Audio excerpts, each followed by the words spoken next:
میری آپ سب لوگوں سے درخواست ہے کہ جس کے پاس بائک ہے، جس کے پاس گاڑیاں ہیں، اپنے ٹینک فل کروا لیں۔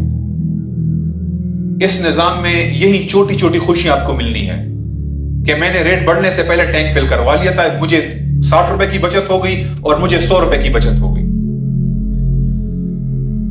جب حکومت اور اپوزیشن دونوں کا ایک ہی حال ہے، جب دونوں ہی پپٹس ہیں، دونوں ہی کرائم منسٹرز ہیں، دونوں ہی ایجنٹس ہیں، تو پھر ہمارے پاس وے فارورڈ کیا ہے؟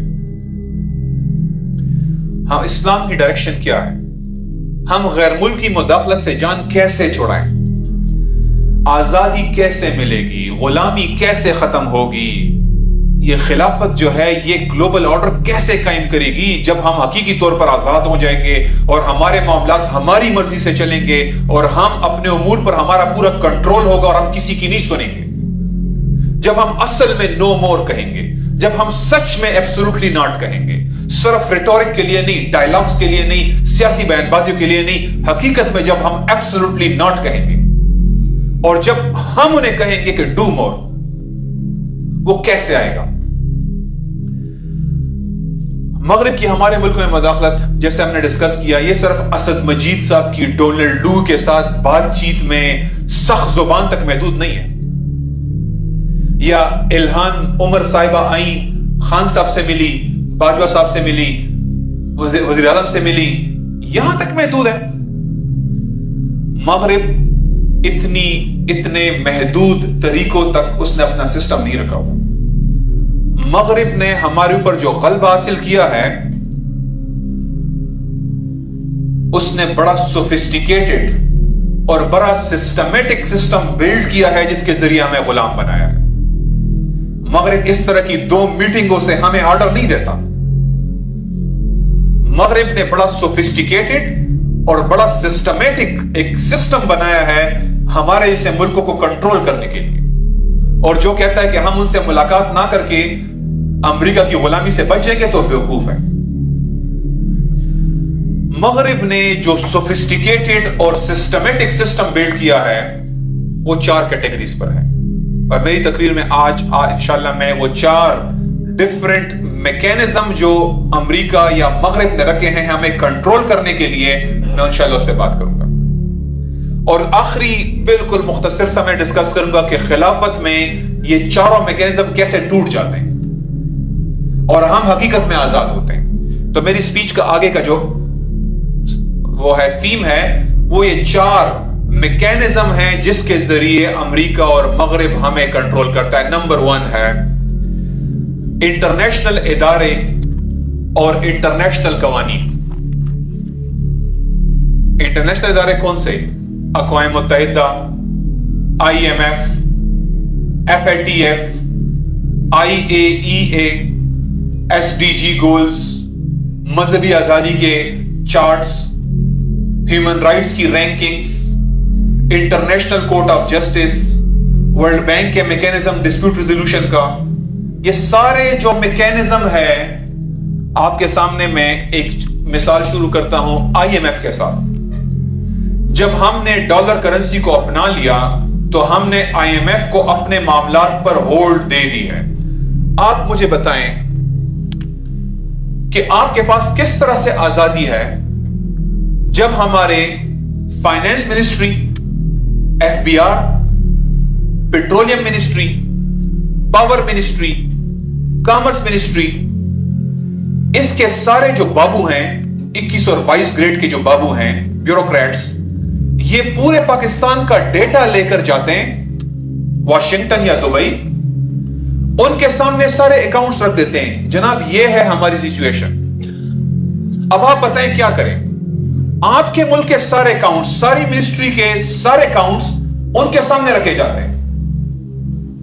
مفتی اسماعیل صاحب گئے کہ اس نے کہا ہم اکاؤنٹس کے اندر گڑبڑ نہیں کریں گے، صاف و سیدھی بات ان کو بتائیں گے۔ بڑے ایماندار بھی ہیں ویسے، کہتے ہیں صاف اور سیدھی بات ان کو بتائیں گے، یہ ہماری سچویشن ہے۔ اس کے بعد IMF بتاتا ہے کہ کہاں پہ سبسڈی دینی ہے، کہاں پہ کٹ کرنی ہے، کہاں پہ انویسٹمنٹ کرنی ہے، کہاں پہ نہیں کرنی، بجلی گیس کے ریٹ کیا ہونے چاہیے، ٹیکس کتنا بڑھانا چاہیے،